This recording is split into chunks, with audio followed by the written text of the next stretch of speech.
Turning to politics tonight, this weekend, Donald Trump held a rally in Michigan where he blasted recent court rulings against him.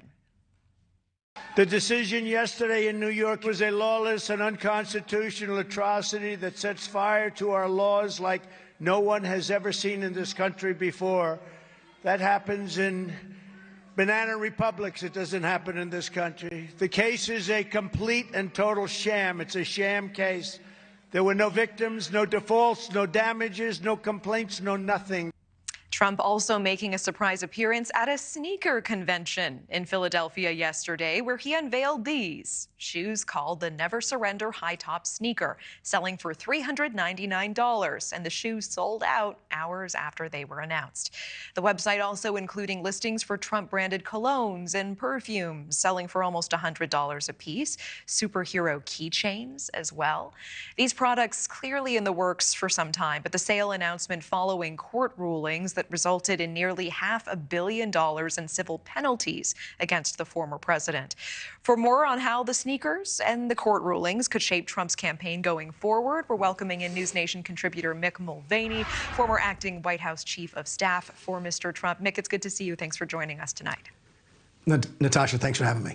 A lot of people wondering if Trump would address the $355 million ruling against him this weekend on the campaign trail. He absolutely did. We heard that soundbite from him. He also called the judge a lunatic. How is your former boss doing? What do you make of his messaging this weekend? His messaging is fantastic. His messaging is fairly simple, which is these cases against him, especially the two civil cases, are so weak, it's allowing him to deliver this message. Goodness gracious, look at what they're doing to me. I'm a former president of the United States, I'm rich, I'm famous, and they're still coming after me. If they can do this to me, imagine what they can do to you. And that message has been propelling him to the top of the Republican field now for 6 or 8 months. Keep in mind, you go back to last summer and he was sort of struggling against a potential Ron DeSantis candidacy. People were wondering if he was past his prime.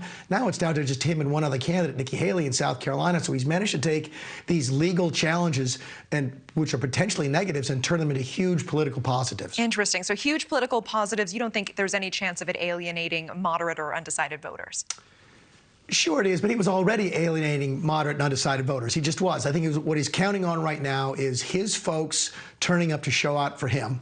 And the folks who voted against him, people that voted for Joe Biden in 2020, they didn't really vote for Joe Biden, they voted against Donald Trump, that those folks look at Joe Biden and say, I voted for him in 2020, but I can't vote for him now because he's too old, he's too incapable. So I think that's the analysis that Trump is doing. No one is really trying to reach out to the middle Americans right now. Those are the folks who don't like the idea of Trump versus Biden at all. I think both camps are trying to figure out how to get their base voters to show up. And right now, per the polling, Donald Trump is doing a better job on that.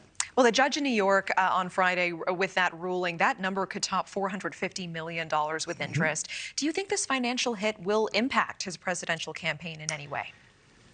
Not his presidential campaign. There's some discussion about whether or not the Republican National Committee will be able to pick up some of his legal fees, or whether or not they would, even if they're allowed to do so. I think the better question is, will it impact his business later on? My guess is he's not going to pay all of this money. There's going to be an appeal, and it might come down a little bit. He'll probably appeal the E. Jean Carroll case as well, that slander defamation case where he had to pay $83 million to Ms. Carroll. So, but still, those are big numbers. I have no idea how much money he made selling sneakers this weekend. My guess is it's not very much, but he did make a lot of money earlier in the week when the SEC approved the sale of his Truth Social to a SPAC, a Special Purpose Acquisition Corp, and that will list publicly now here coming up shortly. So, yeah, it's a big deal for Trump. He doesn't like paying money, don't get me wrong, but he'd rather be president more than anything else.